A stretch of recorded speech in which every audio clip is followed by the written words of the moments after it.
Have you ever wondered कि अगर कोई लिटरल इंसाइजर्स ब्लॉक्ड हो, या जनरली आपने देखा है कि कैनाइन आपका ब्लॉक्ड रहता है, जैसे क्राउडिंग का केस होता है, उसमें करे क्या? ऑर्थोडोंटिक बायोमैकेनिक्स इसीलिए मुश्किल लगता है कि अगर कोई टूथ ब्लॉक्ड है तो उसमें हम ब्रैकेट का पोजीशन कैसे करेंगे। Hi, I am doctor Kapil Saroha. मैं आपको बताता हूँ कि ऐसा कोई केस होता है तो हम क्या करते हैं। जैसे ये हमारा केस है, इसमें हमारा लिटरल इंसाइजर ब्लॉक्ड है। ब्लॉक्ड होने की वजह से इसको प्लेस करने के लिए स्पेस नहीं था, तो हमने ये एक ओपन कॉइल स्प्रिंग प्लेस की है। ओपन कॉइल स्प्रिंग, जैसा कि नेम सजेस्ट कर रहा है कि स्प्रिंग है, तो स्प्रिंग की प्रॉपर्टी क्या रहेगी कि फ्लेक्सिबिलिटी अपनी शो करेगा। जैसे कि मैंने इसको बंद करने की कोशिश की, ये स्प्रिंग इस टाइम आपको एक्टिवेटेड दिख रहा है, तो ये इस वक्त कर क्या रहा है कि कैनाइन को पीछे और आगे सेंट्रल जो भी एंटीरियर में कॉन्ट्रैक्टिंग टूथ है उसको ये आगे धकेल रहा है। तो आपको दिख भी रहा है कि ये थोड़ा सा ट्विस्ट भी हो गया हुआ है। तो हुआ क्या कि इसने इसको कैनाइन को डिस्टली और सेंट्रल को मीजली थ्रू करने की कोशिश करी, इसलिए आपको स्पेस दिख रहा है। अब जो स्पेस बन गया, इसमें आप लिटरल इंसाइजर को बॉन्ड करके इसको आप बाहर लाने की कोशिश करेंगे। अब इसके बाद क्या है कि रियल कॉन्सेप्ट लाइज हियर कि जब आप बॉन्डिंग करते हैं तो उसके बाद जैसे लिटरल इंसाइजर ब्लॉक्ड है, इस केस में ब्रैकेट पोजीशनिंग नॉर्मल नहीं हो कि लिटरल इंसाइजर का अगर आपको रूट टॉर्किंग पता हो तो उसमें होता क्या है कि रूट अंदर होता है, 10 डिग्री का उसमें टॉर्क होता है। इसका मतलब ये है कि पॉजिटिव रूट टॉर्क का मतलब कि root portion towards the palatal side होता है, इसीलिए हमारे जो सेंट्रल और लेटरल रहते हैं वो आपको फॉरवर्डली प्लेस दिखते हैं। तो ऐसे केस में क्या है, लेटरल ऑलरेडी ब्लॉक्ड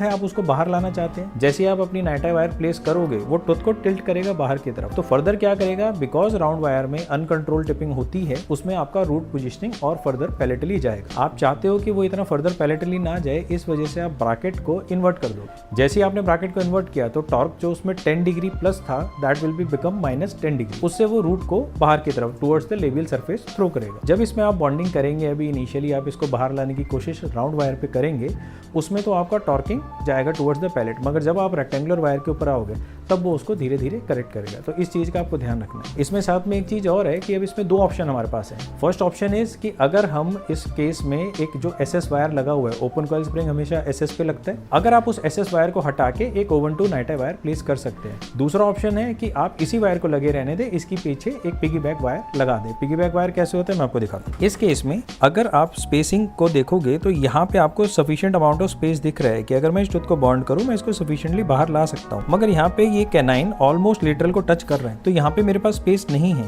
तो ऐसे में क्या है कि अगर मैं स्प्रिंग निकाल के ओवन 8 एसएस वायर को हटाऊंगा और यहाँ पे ओवन 2 नाइटा लगाऊंगा, वो फर्दर इसको डाउन पुल करेगा, इसको अपवर्ड पुल करेगा। तो इससे पहले कि ये ऊपर आएगा, ये थोड़ा सा डाउनवर्ड इसकी मूवमेंट होगी, तो उसकी वजह से इसका स्पेस फिर से हैम्पर हो जाएगा। इसीलिए हम इसी वायर को लगे रहने देंगे। पिगी बैक वायर लगा के हम इसको पहले ऊपर खींचेंगे ताकि ये जब ऊपर आ जाए उसके बाद हम वायर चेंज करेंगे। अभी हम बॉन्डिंग करते हैं, फिर हम दोबारा बात करते हैं।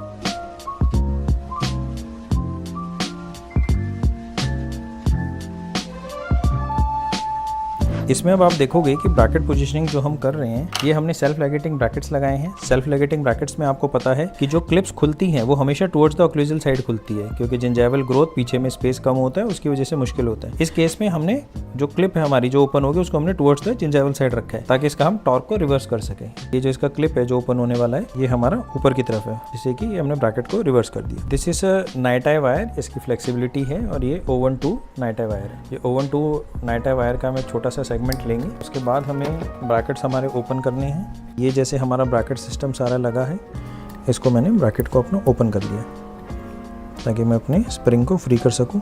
करने के बाद वायर को मैंने थोड़ा सा निकाला पैसिव करने के लिए। अब ये जो हमारा नाइटा वायर है, इसको पहले यहाँ से प्लेस किया, जो इसके ऊपर वायर था ओवन 8 एसएस, उसको दोबारा से उसकी पोजीशन में सिक्योर किया, इसको क्लोज कर दिया। इस तरफ से सेगमेंट टाइट है, मैं इसको थोड़ा सा लूज़ कर लेता हूँ। पहले ये वायर को हमने इसके ऊपर से ले लिया, दोबारा से अपना ओवरले वायर जो है उसको लगाया और क्लिप्स को बंद कर दिया। तो अब आप इसमें देखोगे कि ओवन 8 एसएस वायर ऐसे का ऐसा लगा हुआ है, जिसकी वजह से इस आर्च को स्टेबल रखेगा, हमारे स्पेस को लॉस्ट नहीं होने देगा, क्योंकि स्प्रिंग भी अपने प्लेस में है। ये जो वायर लगाया है, ये फ्लेक्सिबल एक नाइटा वायर हमने लगाया है, इसकी फ्लेक्सिबिलिटी दिख रही है। तो इसके नाइटा वायर की वजह से होगा क्या, ये इस टूथ को बाहर पुल करेगा। उसको देखते हैं। आफ्टर 21 डेज पेशेंट को हम बुलाएंगे और उसके बाद देखेंगे हमारे कैसे रिजल्ट्स हैं। Thank you.